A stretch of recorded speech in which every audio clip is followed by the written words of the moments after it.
குங்குமப் பொட்டின் மங்களம். நெஞ்சம் இரண்டில் சங்கமம்.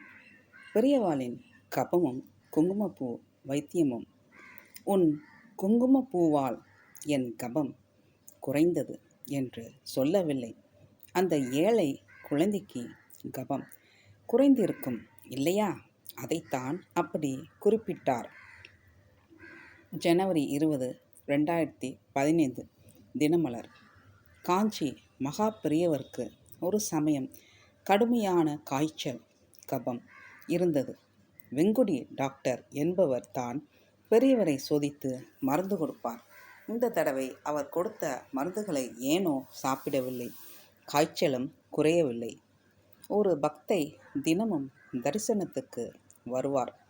பெரியவருக்கு காய்ச்சல் என்பதை அறிந்து குங்குமப்பூவை சந்தனத்துடன் சேர்த்து கொஞ்சம் சூடு பண்ணி கொண்டு வந்தார். பெரியவரிடம் கொடுத்து, சுவாமி கொஞ்சம் பற்று போட்டுக்கொள்ளுங்கள் என்றார். அதை ஒரு தொன்னையில் வாங்கி கொண்ட பெரியவர் ஒரு ஓரமாக வைத்துவிட்டார். பற்று போட்டுக்கொள்ளவில்லை. அந்த அம்மையார் பெரியவர் பற்று போடுவார் என காத்து நின்றார். இதனிடையே வெளியே மேலச்சத்தம் கேட்டது. தனக்கு மருந்து தந்த பக்தியை நோக்கி, வாசல்லே காமாட்சி வந்திருக்கா, போய் தரிசனம் பண்ணிட்டு வாயேன் என்றார். அந்த அம்மையாரும் வெளியே போய்விட்டார். அவர் வெளியே செல்லவும் ஒரு விவசாய குடும்ப பெண்மணி சுவாமியை தரிசிக்க உள்ளே வந்தார். பரம ஏழையான அந்த பெண்ணின் இடுப்பில் அவளது குழந்தை 6 மாதம்தான் இருக்கும்.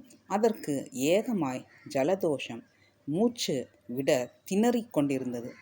அந்த பெண் பெரியவரிடம், சுவாமி, குழந்தைக்கு ஜல்பு, மருந்து வாங்க வழியில்லே சாமி, 90 திருநீறு கொடுக்கணும் என்று கண்களில் நீர் மல்க கேட்டார்.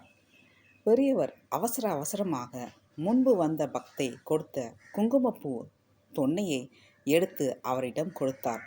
இதை வீட்டுக்கு எடுத்துட்டு போ, குழந்தைக்கு 2-3 தடவை பற்றுப்போடு என்றார். அத்துடன், ரோட்டிலே போகும்போது தூசு விழுந்துடும், மறைச்சு எடுத்துண்டு போ என்று எச்சரிக்கை வேறு. அவள் சென்றதும் தன் அருகில் இருந்த குங்குமத்தை எடுத்தார். அதை சிறிது தண்ணீர் விட்டு பசை மாதிரி ஆக்கி நெற்றியில் பற்று போட்டு கொண்டார் போல இட்டுக்கொண்டார். இதற்குள் காமாட்சியை தரிசிக்க சென்ற குங்குமப்பூ அம்மையார் திரும்பினார். பெரியவர் நெற்றியில் பற்று போட்டிருந்தது கண்டு தான் கொடுத்த மருந்தை தான் இட்டிருக்கிறார் என்று ஏராளத்துக்கு சந்தோஷப்பட்டார். மறுநாள் வழக்கம் போல் அந்த அம்மையார் வந்தார். உன் குங்குமப்பூவால் கபம் குறைந்தது என்றார். அம்மையாருக்கு உடம்பெல்லாம் புல்லரித்தது. பெரியவர் இங்கே வார்த்தையை கவனமாக கையாண்டார். உன் குங்குமப்பூவால் என் கபம் குறைந்தது என்று சொல்லவில்லை. அந்த ஏழை குழந்தைக்கு கபம் குறைந்திருக்கும் இல்லையா? அதைத்தான் அப்படி குறிப்பிட்டார். ஆக அவர் வைத்த குங்குமம் 2 நெஞ்சங்களில் மகிழ்ச்சியை சங்கமிக்க செய்துவிட்டது. இதுதான் மகா பெரியவரின் கருணா கடாட்சம். ஹரஹர சங்கர, ஜெய ஜெய சங்கர. ஹரஹர சங்கர, ஜெய ஜெய சங்கர. ஹரஹர சங்கர, ஜெய ஜெய சங்கர.